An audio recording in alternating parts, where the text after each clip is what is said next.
The Pentagon's new battlefield control system has produced a decisive difference between hired guns and the PMCs of today. The system was developed by Arms Tech Security. Arms Tech? You mean AT Corp? Yeah. In recent years, AT Corp has shifted focus from weapons development to security tools. And since the establishment of AT Security, business has been booming. The system makes it possible to integrate not only micro-level information on individual soldiers and units, but also macro-level information about field conditions and order of battle. So they've finally achieved total real-time battlefield control. That's right. And as a result, the global presence of PMCs has grown explosively. Truth is, the rise of system-controlled PMCs has led to a dramatic decline in civilian casualties and human rights violations on the battlefield. A cleaner, safer battlefield. Makes for nice propaganda.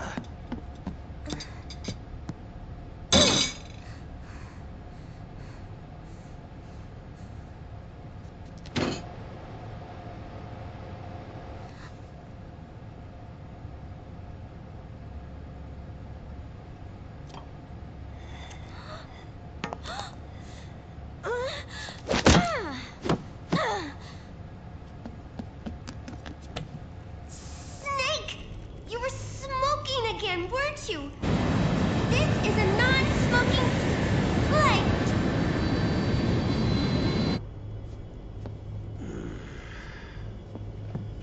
There's more.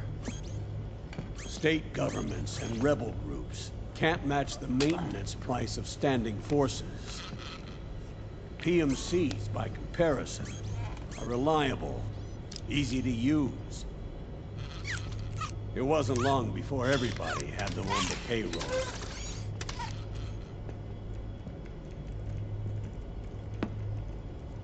And, as a result, regular armies began to decline worldwide.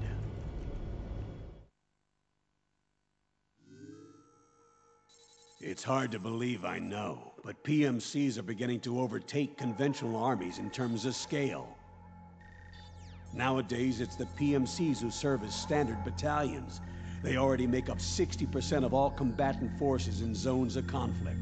60%? The fact is, the world now depends largely on PMCs for waging its wars. I thought it was the UN that authorized the PMCs in the first place. The US abstained from voting on that resolution. In effect, Washington was endorsing PMCs without ever revealing its true intentions. Until they got wind of the uprising, that is. The US has exported too much military power. And now, she's paying the price. That's exactly it. America has now turned war into a form of economic activity. Analysts are calling it the war economy, in that it's picking up the slack for the downward-sloping oil market. But I, for one, don't intend to simply stand by and watch it happen. For the PMCs, market expansion entails fanning the flames of war. It means more refugees. War orphans. Child soldiers. Yes. Even as PMC soldiers get more specialized, they're also getting younger. Mercenaries spun off from state armies. Unmanned weapons. Child soldiers. Proxy battles in a new Cold War. There are hundreds of PMCs in business worldwide, and their numbers are growing. Currently, 5 of them are big enough to be labeled global powers. 2 in the US, and 1 each in the UK, France, and Russia. Reconnaissance has revealed that those 5 PMCs are run by a dummy corporation that acts as a single mother company. This mother company embodies the 5 largest PMCs. Her name is Outer Heaven. Outer Heaven? You mean? That's right. It's Liquid. Liquid? He's taken command of this immense army and is now preparing to unleash an insurrection. I watched him die. His will lives on, in the body of the man once known as Ocelot. He aims to fan the flames of war even higher, to create the perfect world once envisioned by Big Boss. The one world in which soldiers will always have a place. He must be stopped before it's too late.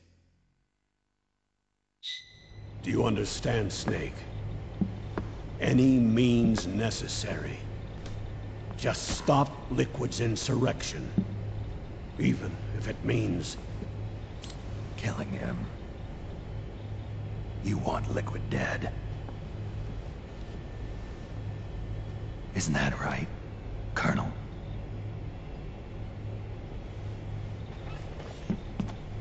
I'm sorry. I know.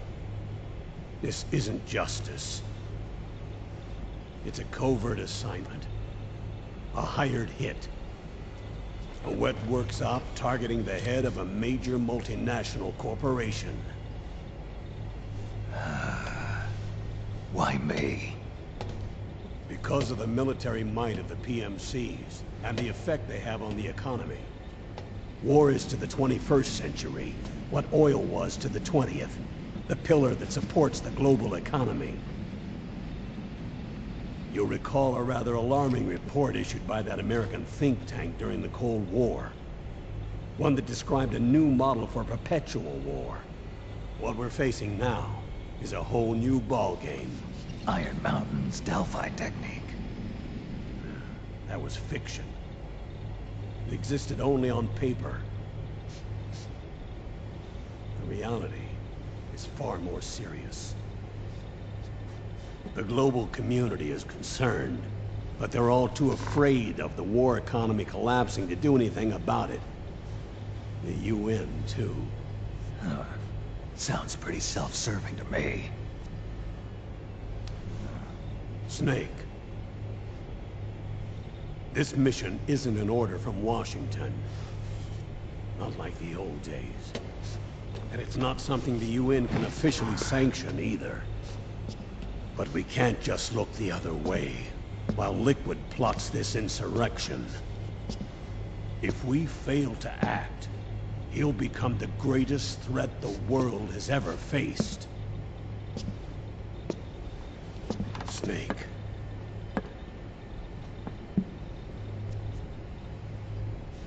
You're the only man I can trust.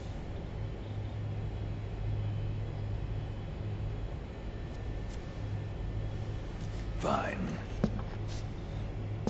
Let's hear it.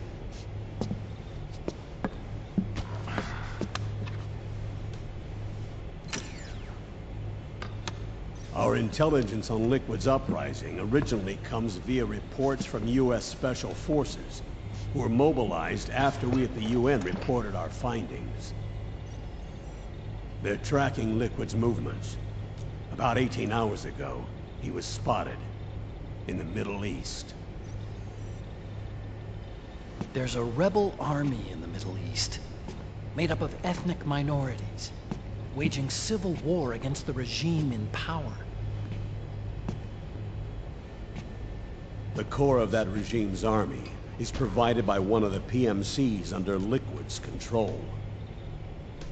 What about the rebels? The local militias have hired small numbers of operators as trainers and field commanders. And of course, they've got help from the local PMCs. Right. A proxy war between hired guns. PMC versus PMC. A quagmire of war. All too typical victims of the new world economy. Snake, you'll be sneaking into the conflict zone via transport truck, disguised as one of the rebel army's hired operators. Your first objective is to make contact with our informants, Rat Patrol Team 01. They'll be expecting you. Rat Patrol, huh?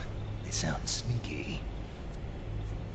They're a special forces team assigned to the Army's PMC Investigation Unit, CID. CID.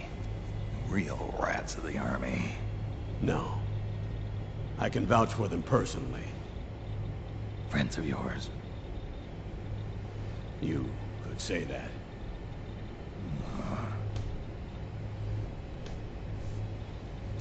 Transportation to the area will be provided under cover of a UN humanitarian aid mission. with support from the US military. From there on, though, you'll get no protection, and no guarantees from anyone. And you must not leave behind any evidence of your involvement in the area, let alone that of the UN. If word of this ever leaked out, it would spark a global firestorm.